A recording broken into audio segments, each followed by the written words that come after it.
স্বাগতম প্রিয় বন্ধুরা। আজ আমরা কয়েকজন মিলে কিন্তু এসেছি মাগুরার শ্রীপুরে। এই যে দেখতে পাচ্ছেন একটি ভাঙা বিল্ডিং, অর্থাৎ অনেক পুরাতন। এই বিল্ডিংটা হচ্ছে একজন কবির বাড়ি। তিনি হচ্ছেন কবি কাজী কাদের নেওয়াজ। দেখুন, এই যে বিল্ডিংটার কিন্তু একেবারেই ভগ্নদশা। উপরে ছাদ কিন্তু ভেঙে ভেঙে পড়েছে, খুবই ভয়ঙ্কর অবস্থা। ভিতরে এদিকে পূর্ব দিকে একেবারেই খালি, শুধু পিলারগুলো দেখা যাচ্ছে।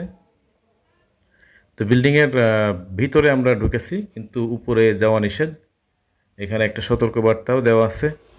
পাশে দেখলাম একটা অফিস টাইপের, কিন্তু ওখানে কেউ নেই। এখানে একটা সতর্কবার্তা এখানে দেওয়ালে সেঁটে দেওয়া আছে যে উপরে ওঠা নিষেধ। এই যে উপরের যে ছাদ, এটা কিন্তু ভেঙে পড়েছে।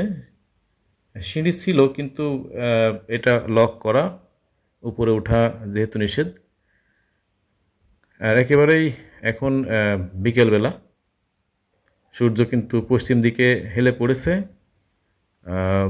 এই যে দেখুন, দেওয়ালগুলো কত মোটা মোটা ইটের তৈরি এবং চুন সুরকির তৈরি। ছাদ এবং দেওয়ালের যে প্লাস্টার, সেগুলো কিন্তু চুন সুরকির। আমরা এখন এদিকে সামনের দিকে চলে যাই, সামনের দিকে ঘুরে ঘুরে দেখব।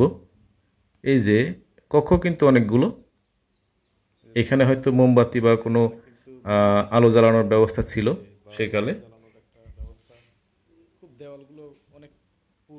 জানালা একেবারেই আসলে সে আমলের যে পুরাকীর্তি সেরকম দেখা যাচ্ছে। এটা গেট, এটা পশ্চিম সাইডের গেট। এই গেট দিয়েই কিন্তু আমরা ভিতরে প্রবেশ করেছি। তো আসলেই কবি কাজী কাদের নেওয়াজ, যিনি বিখ্যাত কবি, তার যে ভগ্ন দশায় তার বাড়ি, এবং এটি দেখে খুব ভালো লাগলো। আপনাদের এটি দেখে কেমন লাগলো জানাবেন অবশ্যই।